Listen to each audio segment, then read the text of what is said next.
por eso estaba asustado al ingreso, porque yo dije, ¿de qué estamos hablando? Decía yo. Estábamos muy, muy liberados, extremadamente. Y ahora Liberados y liberales. claro, y ahora yo, bueno, estoy como en 18, me puse la estola, las plumas. Eso no es Bueno. 18, en 18 falta la Sí. bandera.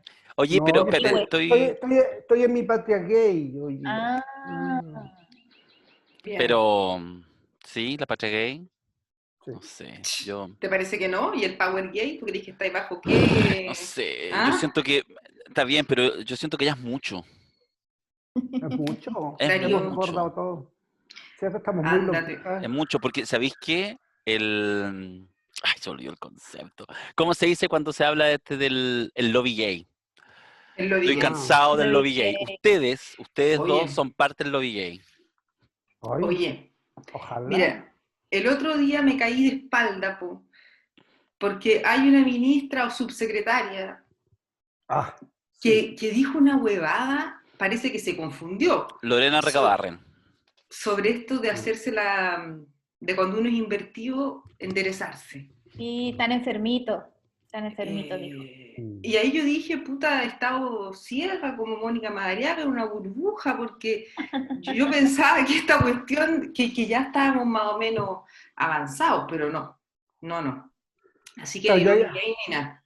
yo ayer comentaba eso con mi amigo, mi terapeuta Tito Aedo, que es psicólogo, y él me comentaba este tema. Pues yo dije, la verdad que he pasado psicólogo, psiquiatra, me he ido a evangelizar, he pasado por todas las iglesias, por todos los partidos, Y y no la has verdad que podido. no me he curado, sigo enfermito, así que... Como dijo, bueno, el MBL ya lo decía, hay tantos niños que van a nacer con una alita rota. Ah, Yo quiero que sí. vuelen, compañero, que su revolución, no me acuerdo, que les dé un pedazo de cielo rojo para que puedan Sí, volar. precioso. Sí, pues. Bueno, hoy día Manifiesto. teníamos tarea, recordémoslo, porque no necesariamente quienes están escuchando este podcast lo hacen de manera, digamos, continua y disciplinada, aunque nosotros sugerimos que ese sea el formato de este podcast, que efectivamente lo escuchen semana a semana, porque hacemos algunas provocaciones. Pero, insisto, para los que no lo saben, nos quedamos la semana pasada de acuerdo de ver el estreno de Tengo Miedo Torero, la película de Rodrigo Sepúlveda, basada en el libro del mismo nombre, de Pedro Lemebel, lanzado por ahí por el año 2000, de haber sido más o menos. 2002 parece. 2001, 2001, 2001. sí, 2001. Pero no vamos a hacer crítica de cine, conversaremos un poquito de la película, teniendo mucho cuidado, está recién estrenada, de no spoilear más de lo necesario, entendiendo que igual, insisto, está el libro hace 20 años, así que pero no nos interesa hacer la crítica cinematográfica, sino que nos interesa el tema de fondo que propone la novela y ahora la película de Pedro Lemebel, que es de alguna manera la lucha de los 80, este contexto que para la izquierda es relevante, más allá que uno no haya directamente participado, la lógica de la lucha armada, de la insurrección, de la protesta popular, pero también todo el universo que está en el entorno. Eso es lo que vamos a hablar hoy día, pero a propósito de lo que estábamos hablando, esto eh, del septiembre de la patria gay, yo les quiero, porque no puedo evitar y porque sucedió en las últimas horas y ha sido noticia, mostrarles esto, que es el Sí. bellísimo mosaico de Pedro Lemebel con una captura de una de sus sesiones más famosas, ¿cierto? Sí. Envuelto completamente, digamos, en rojo su rostro. Y esto está en Tarapacá con Nathaniel Cox, muy bonito, y ayer un descerebrado lo destruyó, al igual que habían, parece el mismo día, también destruyó otro mosaico muy bello del negro Matapaco, en fin, no sé qué. Parte de la iconografía, tanto de la protesta, en el caso del MBL, no sé específicamente el estallido social, pero lo destruyen, lo dejaron, de hecho le rompieron los ojos, en fin, quedó bien, bien destruido, una obra de mosaico que es muy bella. No sé qué les pasa, porque a mí me pasan cosas no tan obvias. ¿Qué te pasa? ¿Qué te pasa, po? ¿Con Ah, este pero acto pensé que vandálico? usted... No, es que ¿sabéis qué? A mí no yo lo veo y no me duele, fíjate. Me da una sensación como de poder, porque, a ver, porque el acto es muy burdo. De partida, insisto, espero Lemebel, un poeta que murió ya hace varios años, performático. No sé si el loco que lo hace directamente a propósito del lanzamiento de la película y de alguna manera que Pedro ha estado muy en boca estas últimas semanas de todo. Hace poco tiempo se hizo un documental, etcétera. Entonces, esa destrucción, yo diría que es de las destrucciones que no daña. A uno le da rabia porque está bonito, pero se van a multiplicar. Pero Mm. pero evidentemente, entonces, sí nos habla de una ultraderecha, yo creo que de un germen fascistoide que yo siempre recalco, que no es solamente la ultraderecha política, porque estos aromas de fascismo tienen que ver, yo creo que tienen mucho que ver con el tema del fin del patriarcado como gran concepto, Mm. y esa incomodidad inespecífica, contradictoria, que le genera, y quizás el ejemplo más obvio, pero no solamente circunscrito a hombres, es la imagen de este hombre, no es blanco, pero cree serlo, correcto, patria, orden, y de repente todo esto se empieza a destruir y de repente todo Chile estamos hablando de septiembre de la patria gay, no solo los gays, sino múltiples heterosexuales que también nos damos cuenta que con eso se va corriendo el cerco, que se va haciendo una sociedad más poderosa, más Además, potente, y entonces sucumben. Ese germen del fascismo me preocupa, pero la acción Mm. no me preocupa porque es la señal de, yo creo, como de que vamos en la dirección correcta y de que, no sé, como no, que no porque logró indignarme, fíjate. se equivocan mucho en la estrategia. O sea, es como son los actos de borradura. Como en algún texto decía, no hay nada más presente que un desaparecido.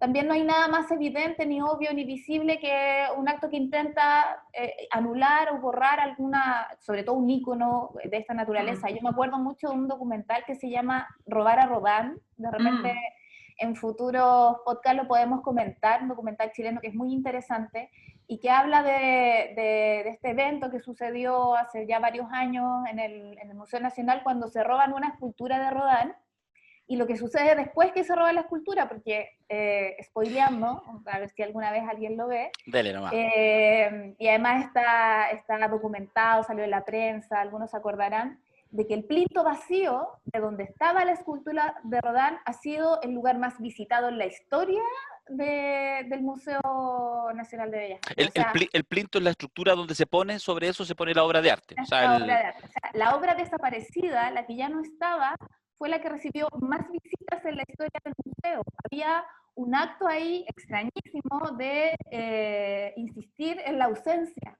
¿no? Y después, bueno, quien robó a Rodin, este cabro estudiante de artes y todo, también lo explica por ahí. Entonces yo creo que igual hierran en el acto, ¿no? Porque no hay nada que se pueda borrar de esa manera. no implica que no hay que indignarse. En todo caso, estoy No, pensando en lo de claro. Pedro. No sé qué les Sí. pasa a Mm. Cristian, a la Isa.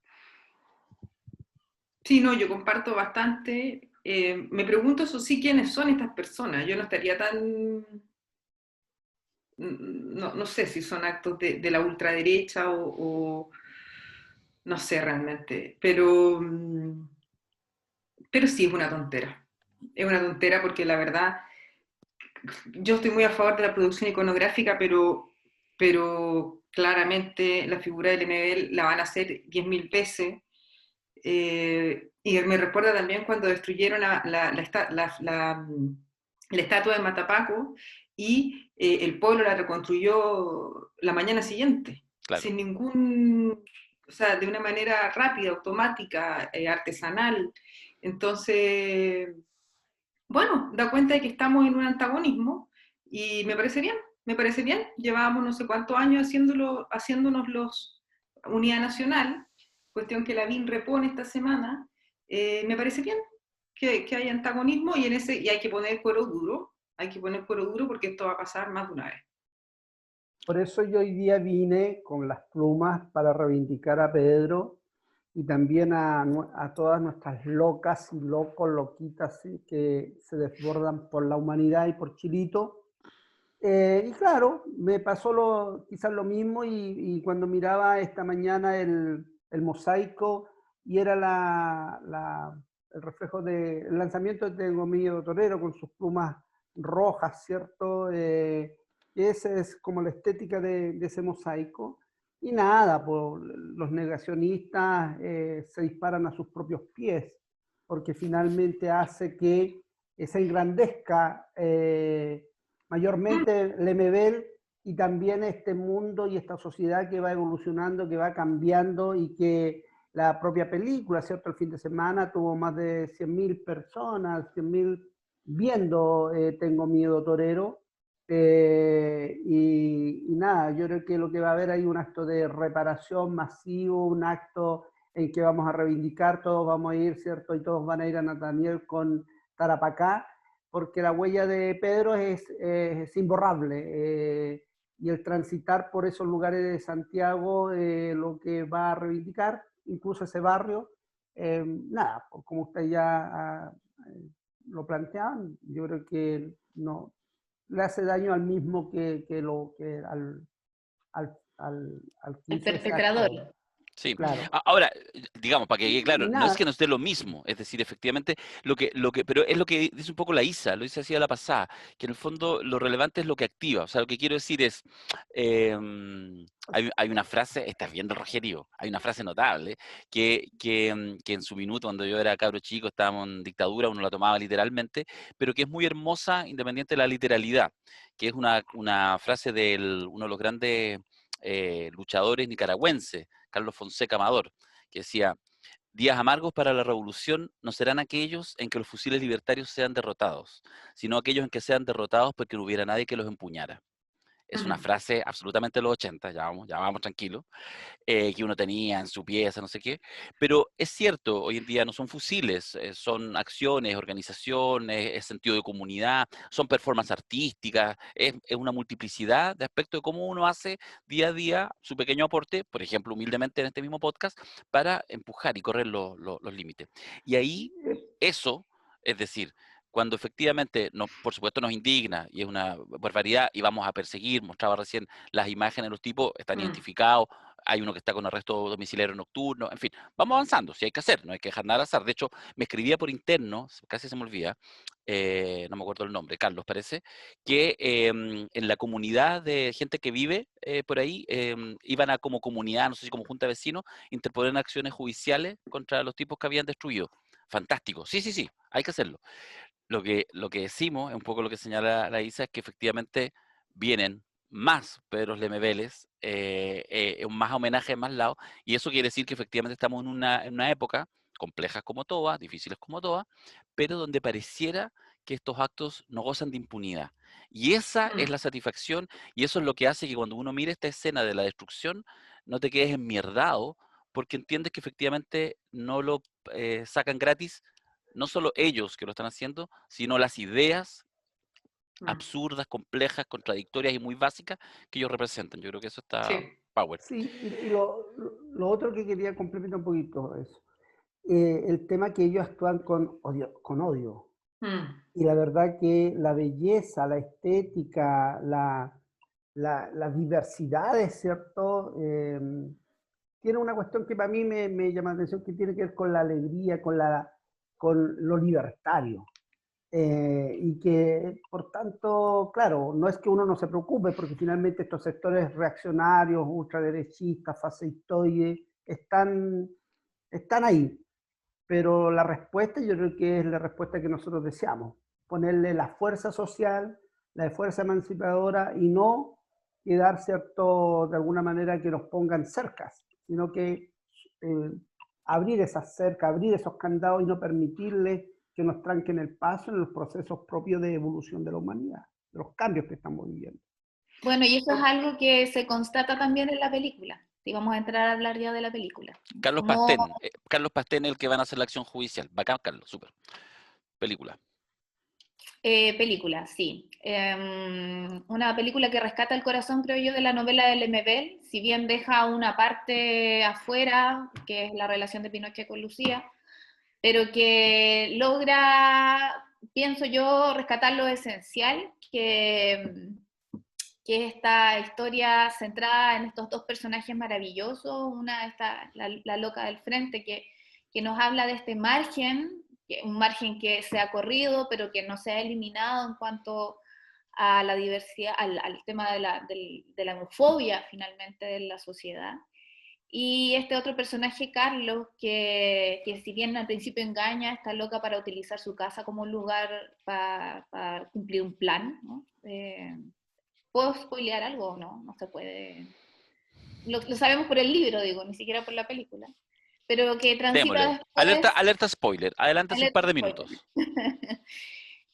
Pero que finalmente entra en este espacio sensible, en este espacio emotivo y se rinde hasta esta loca bella también, que además es una loca que también tiene su tránsito y se politiza y que va adquiriendo otro tipo de contenido en la lucha. Yo creo que lo que dice Cristian, esa lucha linda también, que politiza y que ideologiza a esta loca del frente, se puede ver en la película. A mí me gustó mucho, mucho, mucho. ¿Al resto les gustó la película, así como en lo básico? Y Sí, me siento mágica. mágica, libre como un Como un pájaro. Oh. Hay que decir que nosotros Sí. pondríamos la canción original, pero nos censuraría de YouTube, así que por eso la Oye, cantamos. Paloma San Basilio, escúchame. Sí. Te La hemos compañera apoyado Paloma, la siempre. compañera Paloma San Basil. No, te Te perdiste. hemos apoyado siempre. Danos los derechos. Pura oye, facho en la banda sonora, esa es la parte contradictoria, pura facha. oye, a mí me pasa lo siguiente. Bueno, yo vi la película igual. Bueno, hay un debate ahí entre si interpreta el libro, si logra interpretar a Lemebel, si Lemebel estaría contento, estaría impugnando la película. La verdad que eso no lo sé. Lo que yo siempre digo que nunca un libro o nunca una película va a interpretar fielmente el libro. Nos pasó cuando vimos La Casa de los Espíritus con Jeremy Irons, con la Meryl Streep, con excelentes actores, ¿cierto? Y actrices. Y claro, tú decías, no es igual que el libro. No. ¿Me entiendes? Entonces, nunca va a lograr, ¿cierto?, cuajar el libro como uno quisiera, ni siquiera, porque es una adaptación del libro, pero y claro, hay cuestionamiento a la estética, un poco que no interpreta bien eso. Pero yo en general les quiero confesar a este panel y a los que nos siguen en las redes, al Rogerío, que yo nunca cuando vi la película, que la estaba viendo solito en mi casa, a luz oscura, porque mi compañerito estaba en un matrimonio de unión civil de unos amigos gays en Santiago, yo Pero me como quedé matrimonio. solo, sí, pues, Oh, el lobby gay, sí, era cierto. sí, era cierto. Y la verdad, bueno, yo dije, ve 3 días y 4 noches, pásalo bien. Y yo me quedé en mis 3 días y 4 noches feliz aquí haciendo reunión y toda la weá que hago toda la vida. Ya, Chueco, no te vayas muy seguido, no te Ya, vayas muy claro. seguido, Chuequito. Y con tal de que, bueno, y la vi solo, compré la entrada, y claro, yo no pensé en el libro, tengo que decirlo. No, se me vino a la mente el Pedro Lemebel, en ningún minuto. Vi la película, un poco compungido, porque también la loca del frente me venía a la memoria tanta compañera o personas que hemos conocido en los espacios, ¿cierto?, de la marginalidad misma, donde uno de repente ha ido a tomarse su cañita, su trago, sus clandestinos gay que existen en ciertos pueblos, lugares que por lo menos yo he visitado y he compartido. Entonces me recordaba a esas compañeras, eh, y por tanto también me llevaba a mi propia sexualidad, y por eso quedé, cuando yo tiro un Twitter al final, cuando sale el tema de Aznar con Manuel García, bellísimo ese tema, y yo quedé desolado cuando miré el mar, y quedé desolado porque me vino a mi memoria mi juventud de luchador de la resistencia en la primera línea, y viví todos esos horrores de la negación misma de mi sexualidad, de privarme mi deseo, y también el cuchicheo y el ninguneo de la militancia de la izquierda de ese tiempo.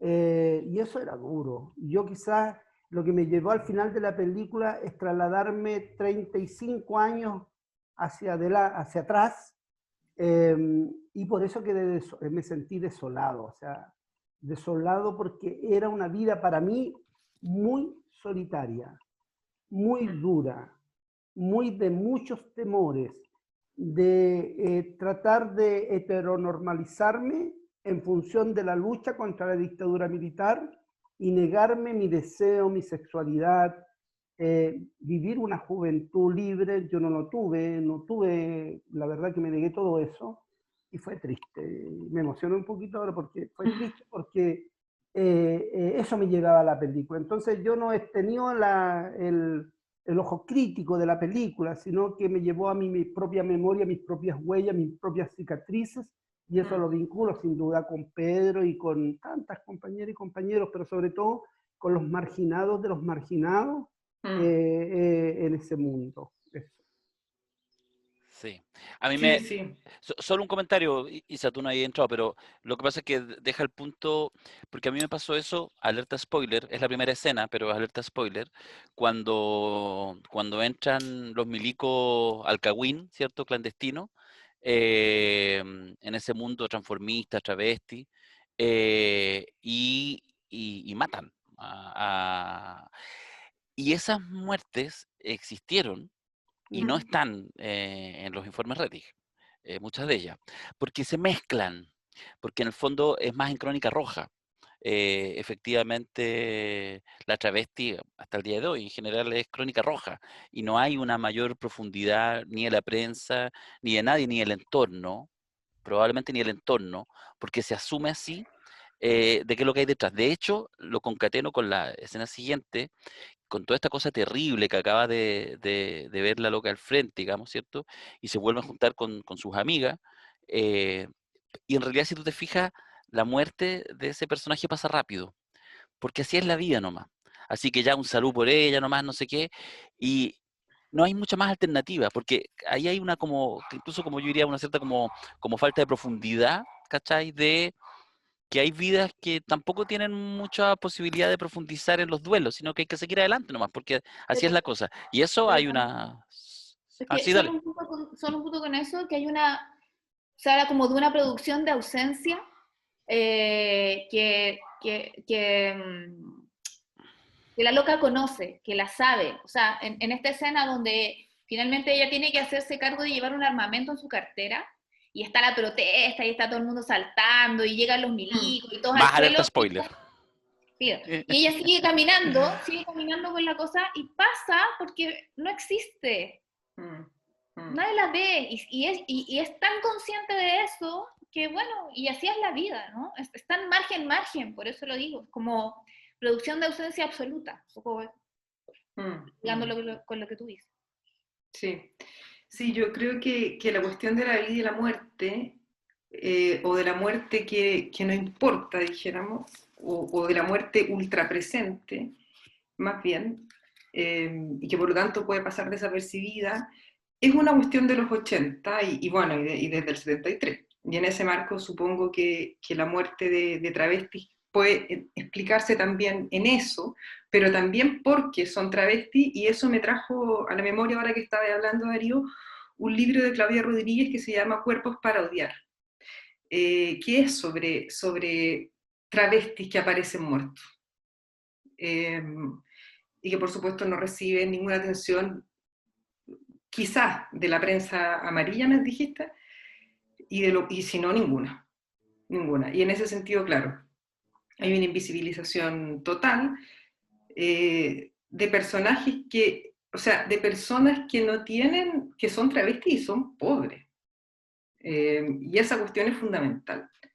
O sea, los cuerpos que no importan están cruzados por distintas cuestiones. Ahora, me quedé pensando en lo que decía Cristian, ¿qué pensaría Pedro Lemebel de esta película? ¿Estará impugnando? Yo creo que sí. Yo creo que está impugnando desde su tumba, pero yo creo que este impugnaba todo. O sea, que le podría haber gustado la película, igual estaría impugnando. Sí, obvio. O sea, me parece que era su vocación. Sí. Y quería, bueno, en relación a la peli, que también me gustó, me emocionó, lloré. Pero porque yo soy una romántica empedernida, entonces no puedo no. Porque de mí la verdad, sí, me caló el amor. me caló el amor. Después leí una entrevista a Alfredo Castro, en que él declaraba que se había sentido molesto porque la persona que le estaba haciendo la entrevista había ocupado el concepto elegancia para referirse a esta loca. Entonces Castro volvía a la descripción o a la construcción que hace el MBL del personaje en el libro para decir, era fea, no tenía diente, era pobre. Sin embargo, yo en la peli, porque el libro lo leí hace muchísimo tiempo, entonces tampoco lo tenía fresco, yo en la peli sí vi, en esa loca, yo sí vi dignidad, sentido de supervivencia, en dos sentidos, en el sentido de querer huevear y de huevear, y de trabajar, de supervivencia material, dijéramos, y también muchísimo juicio de realidad. O sea, me pareció una persona con los pies súper puestos sobre la tierra, y yo tendería a pensar que esas tres características sí pueden ser asociables al concepto de elegancia. No me pareció un personaje degradado en todas sus facetas. Y luego otra cuestión que me llamó la atención de la película, y aquí la Carla nos podrá iluminar, es un cierto forzamiento, me pareció que era un forzamiento de poner actores travestis, actores a transvestirse. Entonces yo me pregunto, bueno, a ver, ¿es el momento cúlmine de un actor interpretar un travesti? Y yendo más allá, ¿cuál es el placer de los hombres en travestis, de los hombres que no son travestis, en travestirse? Porque claramente ahí hay una cosa. Ahora, estos forzamientos son lujos que se pueden dar los artistas, me parece que está bien. Le dirán a sus amigos, participo un rato en la película, ya a esta cuestión, me parece bien, pero me dejó pensando en eso, y por supuesto me volvió de nuevo a Disclosure, que es el documental que vimos hace como 100 años, que es ¿por qué no contratar travesti o actores travesti para hacer de travestis? Que los hay. Es decir, bueno, más o menos con eso me quedé de la peli. Solamente un comentario a lo de la Isa. Por ejemplo, a mí me llamó la atención cuando al inicio de la película distintas teorías hablaron de la película, lo comentaron, y eran puros heterosexuales. Me llamó la atención eso. En la previa, sí, es cierto. Sí. Pero igual yo creo que hay una bueno, sí, porque iba a decir algo incorrecto, no lo es. Dígalo. Hágase cargo, porque solo yo tengo que decir cosas incorrectas. Entre los heterosexuales que comentaron la película, yo creo que no son todos heterosexuales. Chan, chan. Ya, pero todos tenemos derecho al closet. No te pongas así. Sí. Aunque tengamos 46 años y seamos gordos. No, yo creo que es un afán, en este caso y en muchas de las películas chilenas también, de poner figuras reconocidas. O sea, dime a alguien que no sea una super mega estrella, creo que hay uno de los que sea de homosexual que no lo ubico tanto, pero el resto son actores muy conocidos, y claro que de alguna manera para el lucimiento del film aporta que Ñeco esté vestido de homosexual en un lugar que le cabe, además le resulta simpático de alguna manera, y que lo hace muy bien.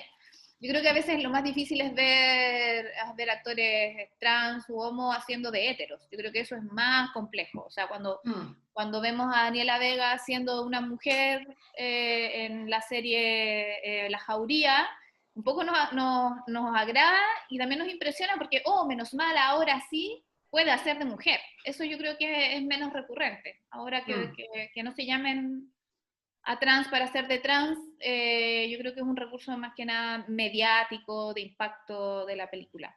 Igual, sí, yo creo que igual hay para ir como conectando con los temas y con la época, pasa que efectivamente en este minuto ya la discusión es otra, es decir, el libro, incluso cuando sale publicado hace 20 años atrás, que se sitúa a su vez en casi 20 años para atrás también, nos ubica, digamos, tres tiempos distintos. O sea, lo que ubica, lo que señala la película, la obra, es qué pasaba con ese tipo de disidencias en tiempos de la lucha contra la dictadura. Es lo que le pasó a Pedro le pasó vivencialmente en su experiencia en los entornos del Partido Comunista, donde fue impunado, porque efectivamente en los 80 la izquierda También, tampoco se pongan a hacer harakiri, compañeras, compañeros, tranquilo. ¿Ah? Miremos la cosa en su contexto. Pero efectivamente, en las izquierdas, sin duda que el hecho de ser gay era razón para ser impugnado. En algunos casos, incluso para una duda extraña, así como infiltrado de la CIA. Había eso, ¿ya? Sí. Eso. Luego, cuando se sitúa el segundo momento, cuando Pedro escribe la obra y él mismo bueno, como artista performático, pero más como escritor, estoy pensando ya como en finales de los 90, estoy pensando ya en los tiempos de mayor reconocimiento público. De hecho, este libro es, yo diría, el momento de salto definitivo de Pedro Lemebel que se dio en la segunda mitad de los 90. Yo tuve el privilegio de asistir al lanzamiento además de esta obra y de estar muy cerca, porque en esos tiempos fuimos amigos con Pedro, pues, trabajábamos en la Radio Tierra, coincidimos ahí, en una anécdota que algún día voy a desclasificar de cómo conocí la Radio Tierra Pedro No, Lemebel.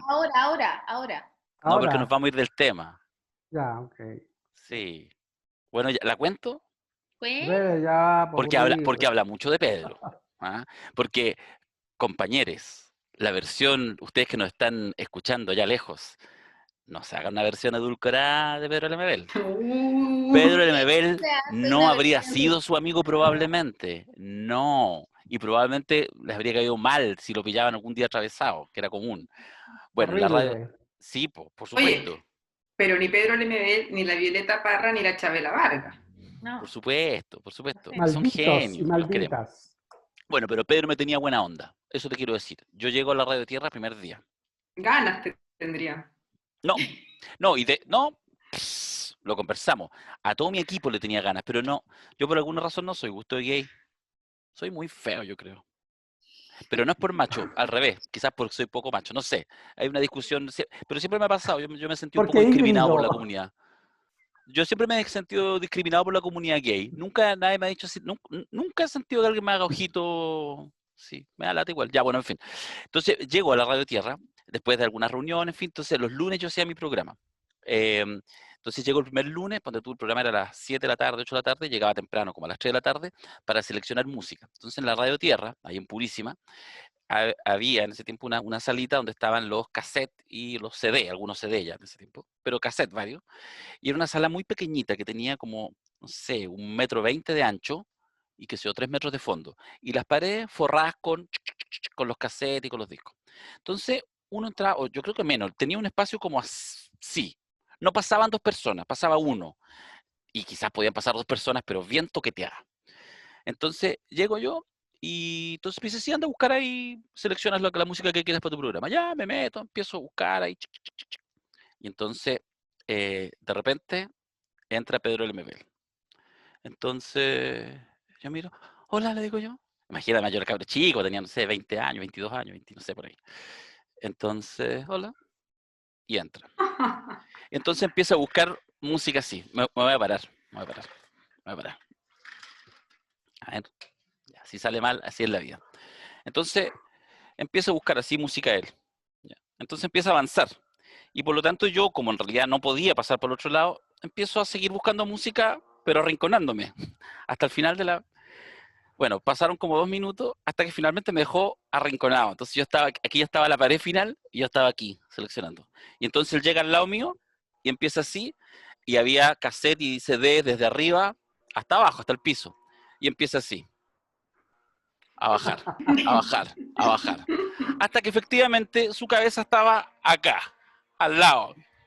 Entonces cuando llega ahí abajo, me mira para todo esto en un silencio, yo además hombre de izquierda, desconstruido, por lo tanto, muy ahí puesto en el personaje, aquí no está pasando nada, no sé qué. Y cuando llega abajo, Pedro me mira para arriba y me dice, ¿te pusiste nervioso? Bueno, eso, después me enteré, se lo hacía a todos los que llegaban a hacer programas a la Radio Tierra. Era una talla, una bienvenida.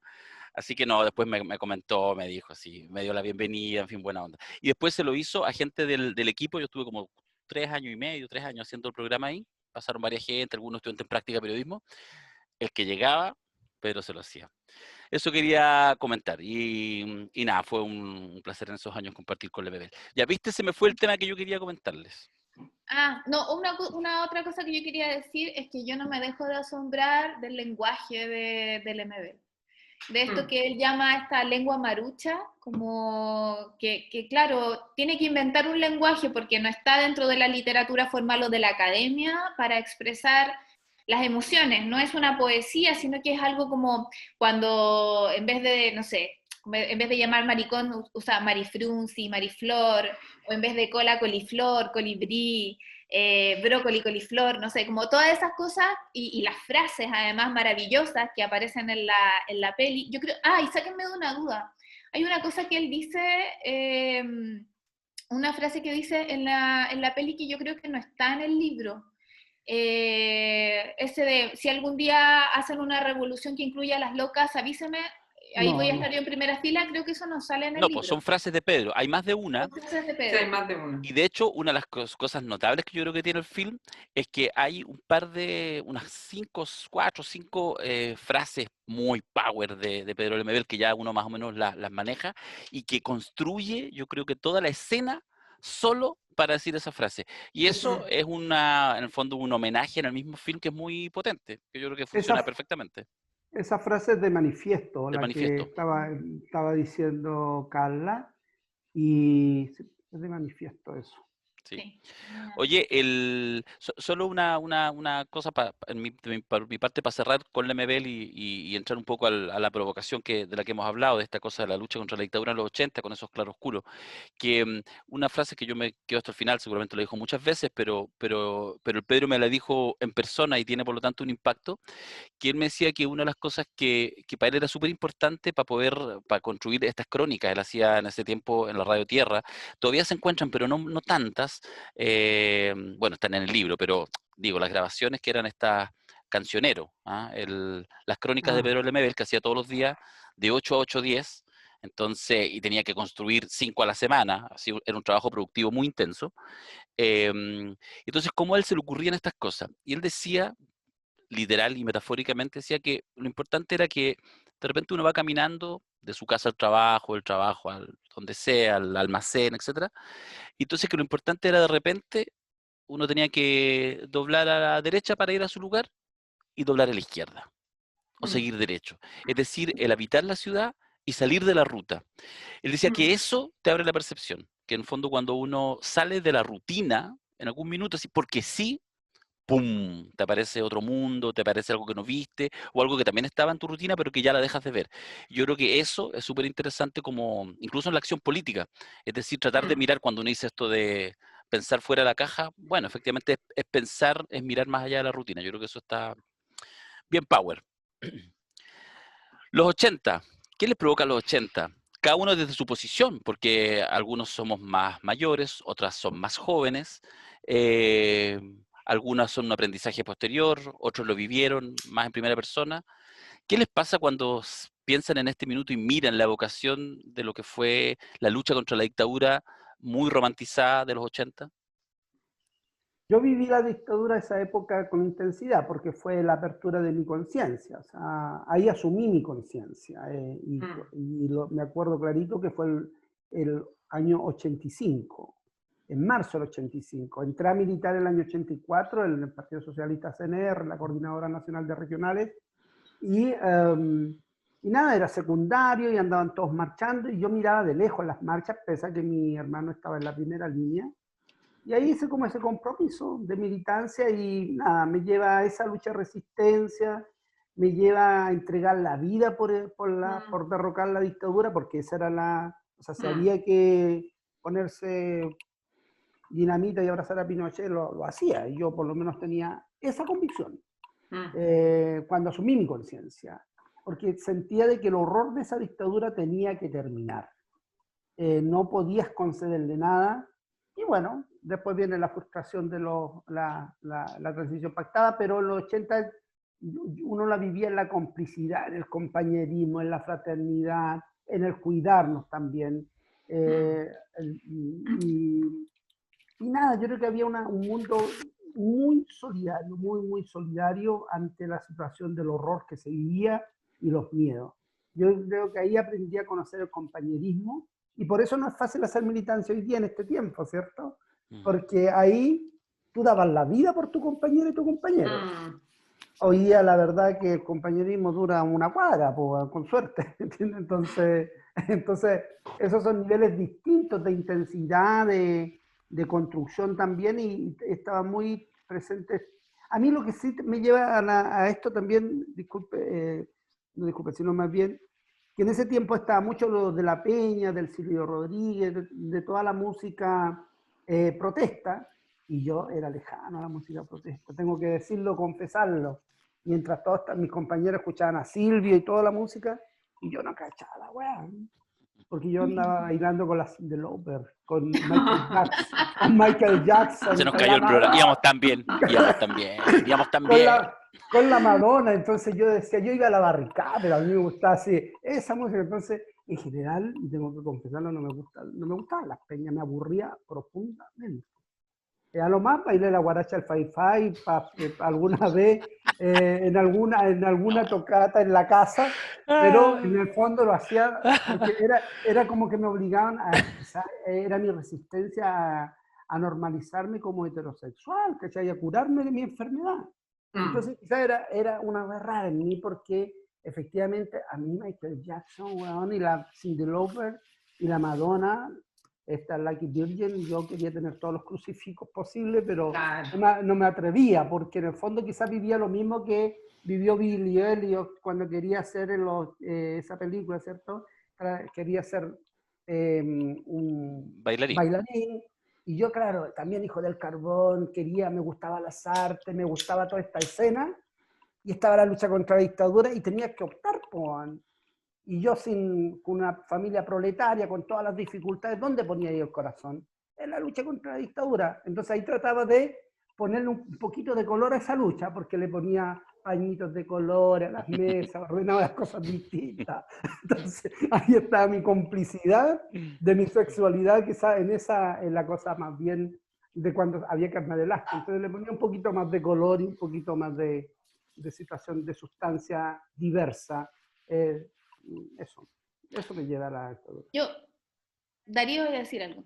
No, justamente quería preguntarle a ustedes, porque además son más jóvenes, especialmente Carla, y eso también seguramente la vocación es distinta. Sí, yo iba a hacer una síntesis de lo que yo me acuerdo de mis 80. En ese tiempo vivía, tengo recuerdos de los 5 años, que es una fecha que el 85 marca bastante el devenir vida de los años posteriores para mí. En ese tiempo mi padre, hoy está de cumpleaños, que le mando un beso, un abrazo. ¡Feliz cumpleaños, tío! Sí. Saludos. Papito, al sur. En ese tiempo mi padre, él había estado becado en la universidad y para el 73 fue expulsado de la universidad, como todos los becados, que había estado preso y que había visto a su hermano torturado, cargaba con una mochila de miedo, dolor, bueno, todo lo que puede generar este tipo de represión, y que hasta ese minuto había logrado de alguna manera reconstituir su vida. Se ve ante esta crisis económica sin trabajo y comenzamos un periplo por Chile, en varias ciudades buscando trabajo, pero siempre él con el miedo de que en algún lado donde él llegara iba a haber un sapo que lo iba a denunciar y que iba a volver a estar preso y que iba a volver a vivir todo ese tránsito terrible que tuvo que vivir en esa primera fase de la dictadura. Entonces finalmente llegamos a Calama, cuando yo tenía esa edad. Entonces conecto con la película porque era un espacio, no voy a decir tan parecido, pero la estética del Palomar, de esta casa derruida después del terremoto, del teléfono del almacén, de la botella free, como que esa estética la tengo muy en la cabeza, porque efectivamente nosotros llegamos a vivir en un conventillo, con un baño para 15 personas, con piso de tierra, muy, muy, muy pobre. Me acuerdo de mi madre necesitando una aspirina porque sufría de unas jaquecas horribles y no tener a nadie que le diera una aspirina. O sea, entonces agarrar al tiro, me acuerdo yo, una conciencia de clase, política. Estábamos rodeados además de gente pobre, pero también facha de alguna manera. Teníamos al SEMA Chile ubicado en la esquina de mi casa, donde las viejas intentaban metérsenos por las ventanas todo el tiempo. No entendían que en mi casa había libros, no entendían que en mi casa había discos de música clásica.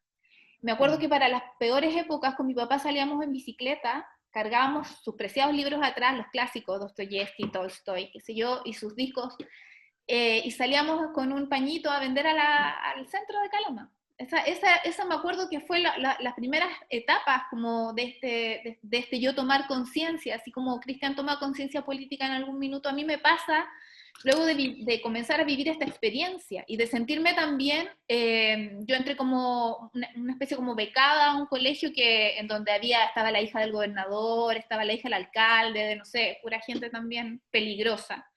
Y haber tenido que omitir muchas cosas de lo que yo vivía. Yo vivía en una pieza, vivía en un conventillo, cantaba Silvio Rodríguez, yo sí cantaba Silvio, sí leía mucho a mis 6, 7 años de edad, y todo eso tenía un poco que ocultarlo porque era consciente del peligro que eso generaba, pese a que eso no se hablaba tanto en la casa. También era como las cosas que mi papá vivió, yo las supe 20, 25 años después.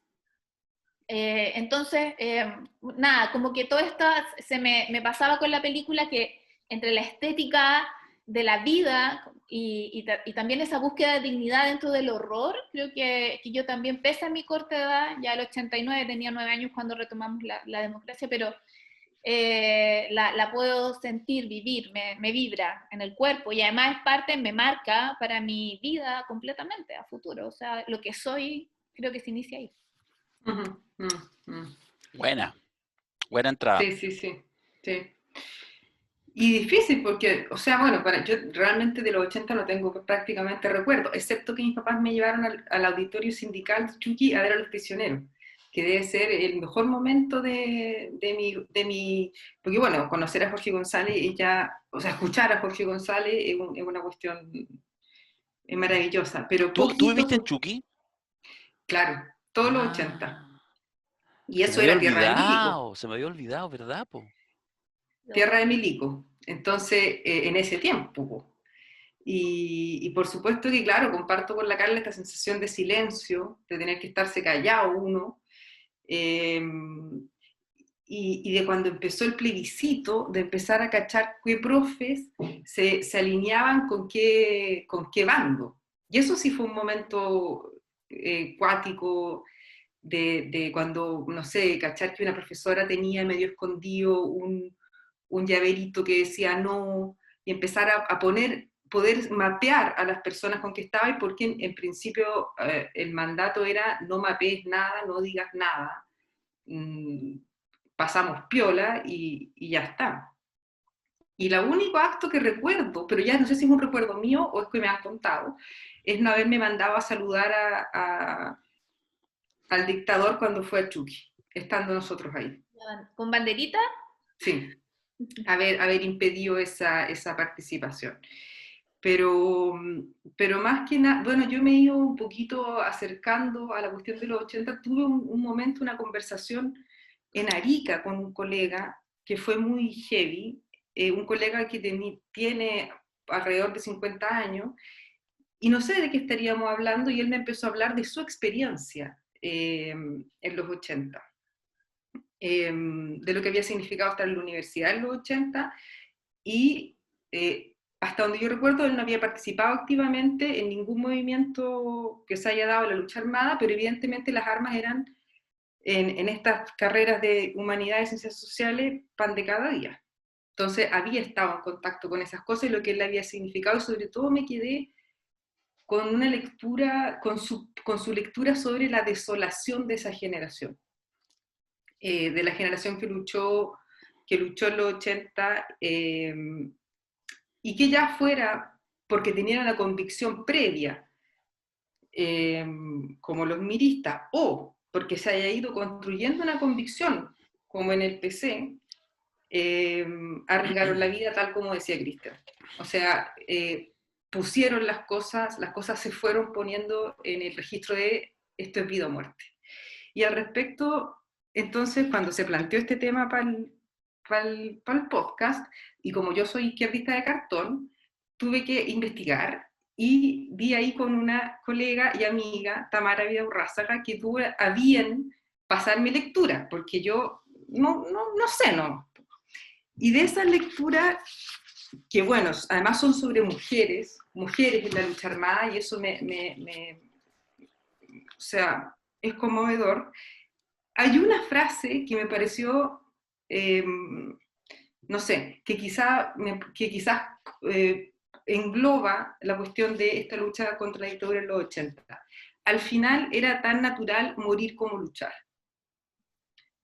Creo que la generación que hizo la lucha en los 80 contra la dictadura es una generación olvidada, tal como decía Darío al principio, tampoco están los informes RETIF, una generación que después hicieron pico, y que no lo hicieron, y que no hizo pico Pinochet, lo hizo pico la Concertación, y esa cuestión hay que decirla una y mil veces, porque nosotros tuvimos un sistema de inteligencia represivo, terrorismo de Estado, durante lo que se ha llamado democracia.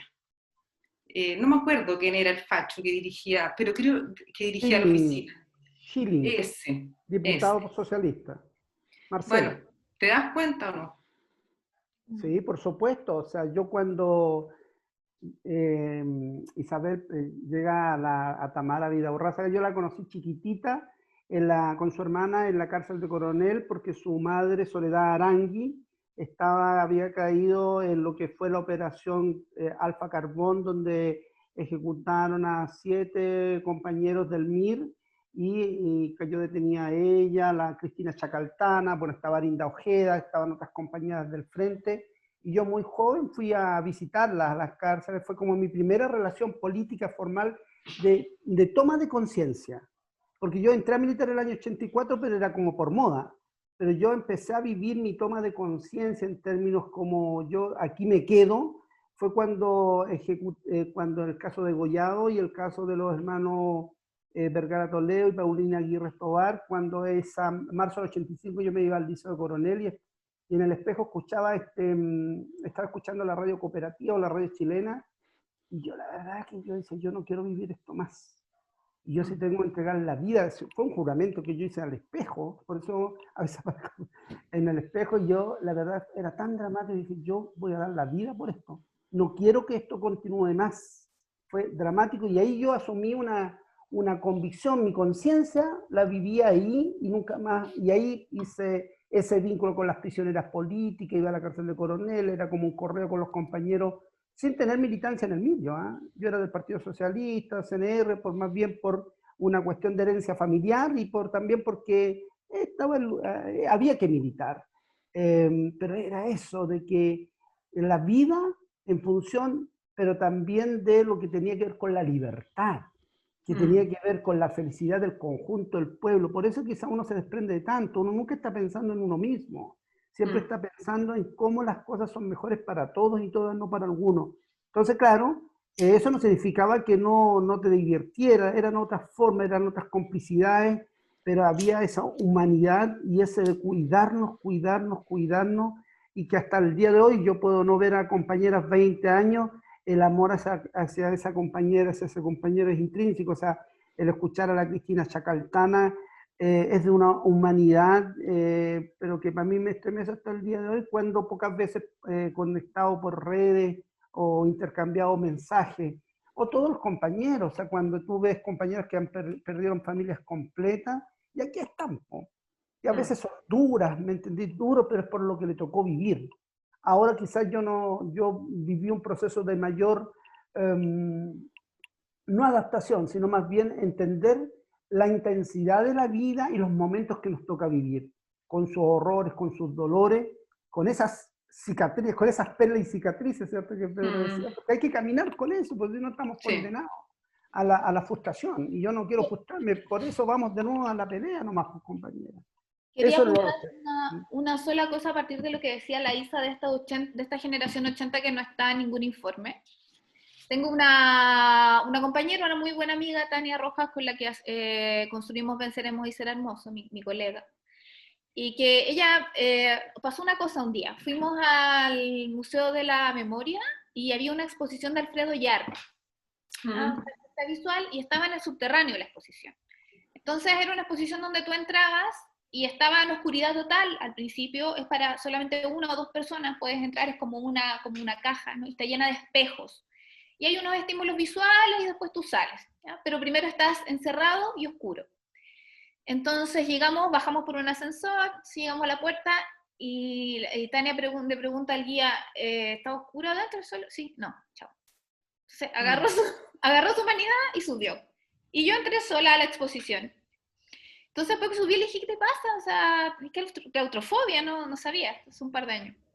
Me dice, mira, nosotros la generación de los 80 que no estamos en ningún informe, tenemos un trauma, y muchos tenemos un trauma a partir de cosas que sucedieron en dictadura, pero de las que el mundo se olvida. Entonces ella vivía en la Portales, donde eran recurrentes los atentados, donde eran recurrentes las protestas, donde llegaban los milicos, y cuando pasaba eso la mamá la escondía abajo de la cama, que tenía como una cama que tenía más como una puertita, entonces los metían ahí a ella y a los otros hermanos, horas encerrados, oscuros, hasta que todo pasara. De hecho, a muy pocas casas donde ella vivía explotaron a unos cabros, una vez se incendió un departamento, un caso Sí, no recuerdo. Entonces, ella me decía, ese y otros traumas no están en ningún libro, aparecen y los cargamos. ¿Cómo los resituamos para que esto no se transforme en una generación deprimida y póstuma, sino en una generación que conecta la memoria con un hacer? Eso es lo difícil, por eso somos una generación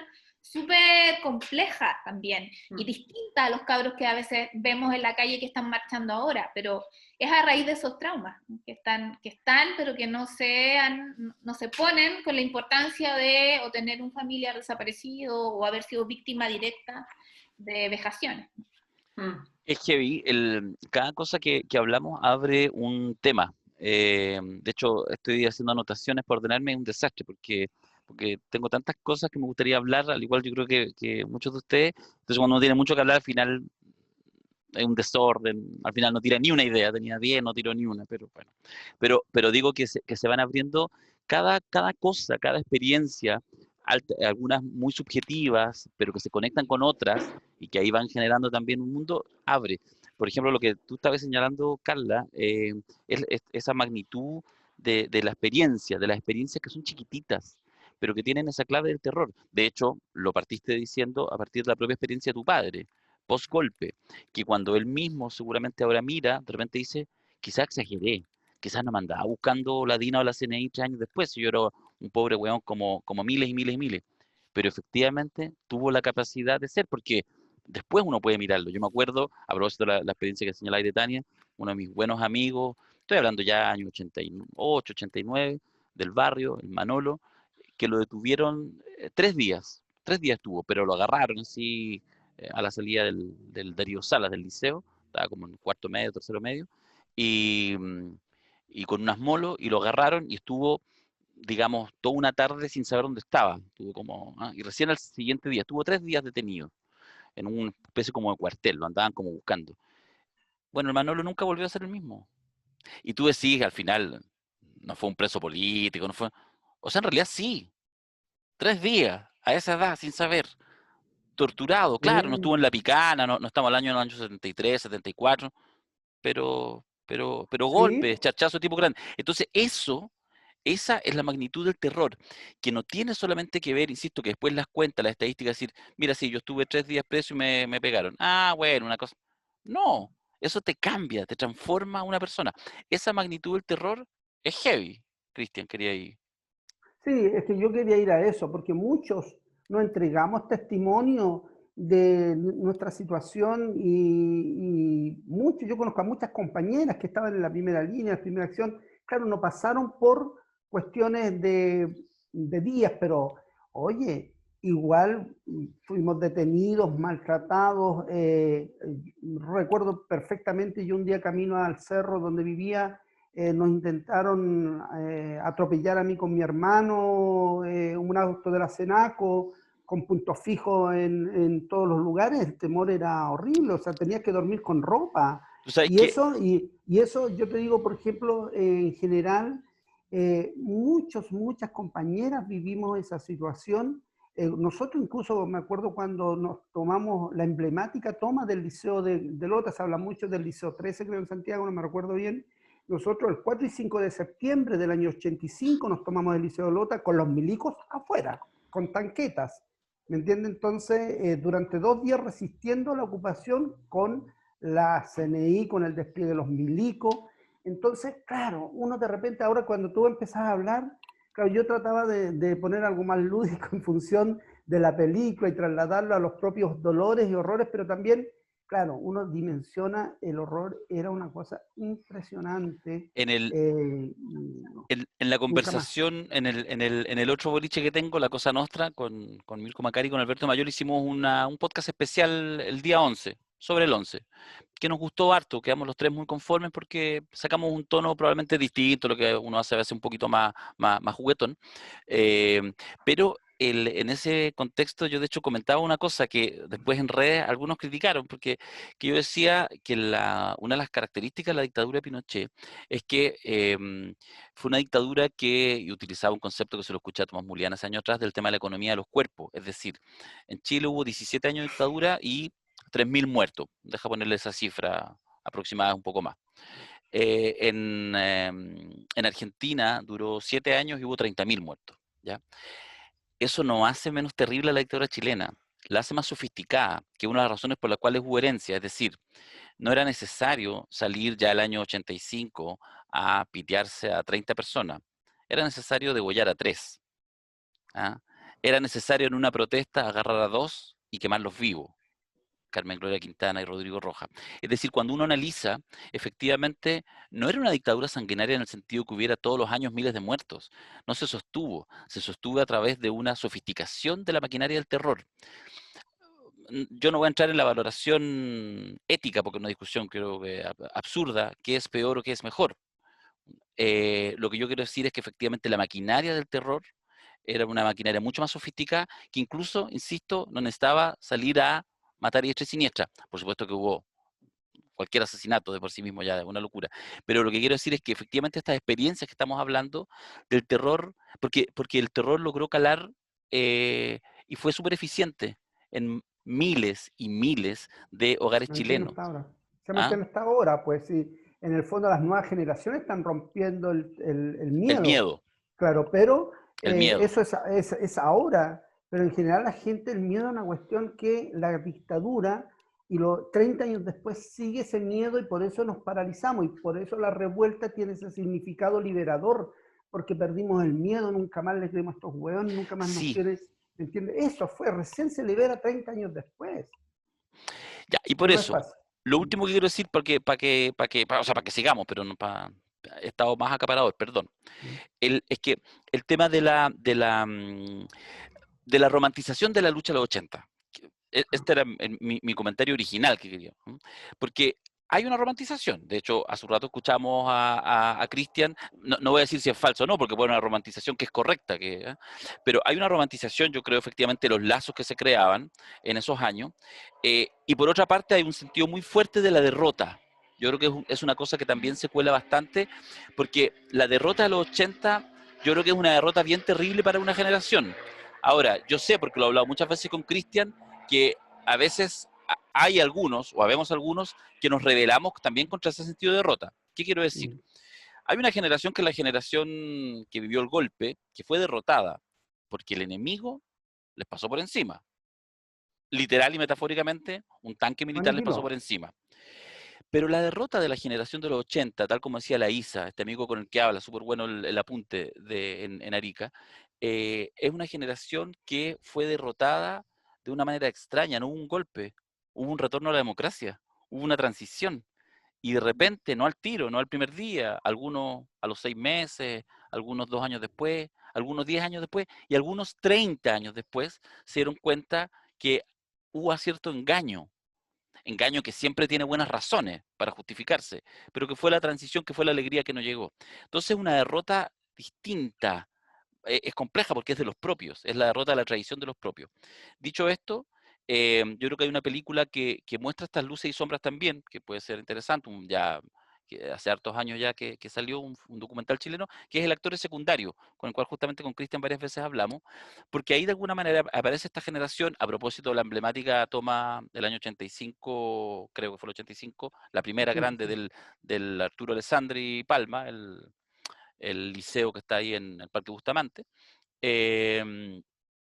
y que además se estrena, eso es lo interesante, algunos meses antes de que empiece la Revolución Pingüina del 2006. De hecho, se concatena. Algunos incluso han planteado que ese film, ese documental, tuvo un valor para activar también, que se vio mucho en las tomas, en las centenares y miles de tomas que hubo en todo Chile el 2006 con la Revolución Pingüina, que a su vez es antecedente para el 2011, que a su vez es antecedente para el estallido social, digo, para concatenar. Siempre hay historia. Pero ahí se marca harto también esta sensación de derrota, que a veces uno la puede comprender, pero a veces parece un poco exagerada. Y parece que a veces como que la derrota, como que la necesitamos para poder justificarnos lo incapaces o indolentes o callampa que hemos sido durante gran parte de nuestra vida. La Hay derrota no hombres es que luchan un permanente. año y son callampa. Podría uno cambiar el poema de Bertolt Brecht. Y no es permanente la derrota, pues si no estaríamos cagados, pues. Entonces, ¿cómo no vamos a tener la oportunidad? ¿Cierto? Y la oportunidad va a depender de nosotros. Yo me revelo ante los quejumbrosos, ante los que le echan la culpa al resto. Yo creo que no. Arma tu ejército, arma tus células, arma tus núcleos, arma tu fuerza y verás que será hermoso y venceremos, ¿cierto? ¿No? No nos pesca las niñas. Nos No, pusimos, sí, ¿qué te sí, parece? sí, Han estado no, nos no. han dejado un monólogo en el pobre Cueva aquí y nos miran así Sí. como, hoy, viejos culiados. No, no, no, en absoluto. Oye, yo no soy No. viejo, mira, estoy con plumas. Yo Soy sí. como soy como la Moria Kazan. ¿Eh? Oye, a propósito de cómo está esas plumas que está usando Cristian ahora, podríamos hablar de la provocación para el próximo podcast, po. Eso Me me parece bien. gustó. Dale. Me la voy a agenciar. Me la voy a agenciármela.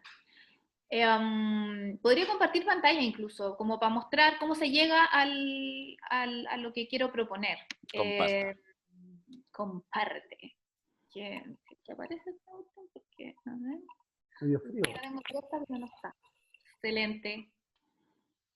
Mira, llevamos 8 meses de cuarentena y no sabemos usar estas plataformas. O sea, yo lo sé usar, pero no sé por qué no me aparece la pantallita. Falta Darío, falta Tiene que estar Darío, abierto Darío. el... Está ¿Sí? abierta la página, sí. De hecho, la tengo aquí. Pero Yo no me sé voy a por qué. poner estilo Pandex, pero de este año. ¿Cómo? Bueno, la Carla va a pinchar. Que me equivoqué. Ya. Les voy a recomendar algo que ya como que lo había mencionado antes a los chiquillos A varias ver, veces, que es una serie documental que se llama Mierda, Mierda, que habla del teatro en Chile. ¿Ya? Tiene varios capítulos. Este es el capítulo número 3. Yo recomiendo que se vean la serie completa, está súper buena, súper interesante, agarra la resistencia del desde Víctor Jara, yo creo, para adelante, es un recorrido súper interesante en la historia del teatro, de las artes escénicas en Chile. Pero esta es una provocación que habla precisamente de un lugar, de un espacio no obvio para un movimiento under que se comenzó a dar sobre todo en Santiago de Chile, en los 80, siguiendo con el tema de los 80. Así es que esto se entra por Teatro a 1000 TV, por eso abrí la paginita aquí. Ustedes se tienen que hacer una cuentita en Teatro a 1000 TV, que ¿Hay que pagar? no, es gratis, uno se registra, muy fácil, con su correo electrónico, una clave, y tiene acceso al contenido de la plataforma. Hay obras de teatro que son de pago, hay obras de teatro que están liberadas, que también recomiendo ver, y aquí en esta parte, en esta esquinita, aparecen todos los contenidos que uno puede acceder, y hay una parte que dice series, y en series usted pincha, y ahí van a aparecer todas las series que hay. Y una de ellas, aquí abajo, está Mierda, Mierda. Esto se dio por televisión pública también, pero está aquí albergado. Entonces hay varios capítulos. Yo ahora voy a recomendarles que vean para el próximo podcast que es el capítulo 3. ¿Ya? perfecto. A ver, póngale play, a ver si... Como provocación. Ustedes lo pinchan ahí. Ya, reproducir. Reproducir. A ver si no es pagado, si es gratis. Ah, ya, muy bien. No, Ah, ahí ya. está. Solamente no está con... Sí, está. Veámoslo. Instalémonos, total. No tengo Ya. nada que hacer. Ya, ¿y sobre qué habla este capítulo? Sobre el surgimiento del trolley como espacio cultural De los 80. de los 80, claro, que ya no tenía que ver con la peña, como un poco secoitas que no tenía que, ellos como que se distanciaron de eso y empiezan a aparecer, precisamente Alfredo Castro tiene un origen muy interesante en el trole, y también Ramón Grifero, y como que toda esta generación, que además está influenciada por todos estos jóvenes que vuelven del exilio y que tienen otra mirada, que vienen europeizados, que vienen con otra movida cultural, y cómo eso se conjuga, y cómo también no le gusta la Isa, pero las disidencias sexuales también encuentran un espacio aquí. Un espacio No, sí me gusta disidencia, no Diversidad me me gusta gusta. diversidad. Ah, ya. Sí, porque la Isa no es diversa, es disidente. No, Es disidente. Ah, ni muy lo bien. uno ni lo otro. No. Sino todo lo Bueno, contrario. Ya. Ya. Ya. Entonces eso, como para también encontrar ese lugar de disidencia sexual. Está Vicente Ruiz Oye, ahí. qué bueno lo que la Carla sabe que me trajo a la memoria, y una cosa que me faltó de los 80, ¿te acuerdas que lo comenté? Quizás yo era un avanzado para mi época, siendo un proletario, sin internet, sin contacto, sin red. Quería liberarme, pero no sabía cómo, y quería llegar a ese mundillo que vamos a comentar la próxima semana. No, bien, entonces yo estaba hecho para esto. estaba ahí hecho, está ahí pintado, está ahí Claro, pintado. la weá, oh. Está ahí Excelente. pintado. Súper. ¿Algo más Ya que pues, decir? ¿Algo que se haya quedado en el tintero, chicas, chicos? ¿No? nada, voy a hacer la masa para la empanada, porque hice ya el pino, De hice veras el que nos pino. toca. Oye, estamos en 18. Yo hice Claro, mote con entonces, huesillo, me quedó para ay, qué diabético. yo voy a hacer, hice el pino, ahora voy a armar la empanadita con mi chuequito, y voy a hacer pajaritos, porque se me ¡Qué ocurrió la mañana que voy a hacer rico! pajaritos del sur, porque no sé, me trajo todo sobre mi madre. Ay, el buen aburrido. Esa. Bien. Por eso la gente que nos escucha nos quiere. Son buenas Sí, yo personas también. ustedes, weón. Sí. Son buenas Bonitas, personas. bonitas personas. Sí. Ojalá que tengamos el poder, porque sería este país tan feliz, No, pero tan si la lindo y tan izquierda es hermoso. pero por favor, no, jamás podremos tener el poder, jamás. Pues si la izquierda es la impugnación, nomás, po. No, yo quiero Ah, poder, pues uno empuja el Tienen carro. Mira, haríamos del arte, la belleza, en las poblaciones, en Mira, las villas, las uno empuja miseриas el mismas. carro para que la humanidad esté cada vez mejor, pero después llegan Ah, otros que saben de verdad de poder y lo administran. Y uno seguirá mm. impugnando. Si, oye, si lo nuestro es Ahí discurso estarán de la los, derrota. Darío, ahí estarán los Giorgio Jackson, ¿cierto? Claro, podría ser peor, como dice Julio César Rodríguez. Eso es todo el tema. ¿Cierto?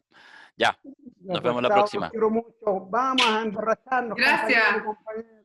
Vamos a Chao. chupar. Chau, chau, chau. Chao, chao.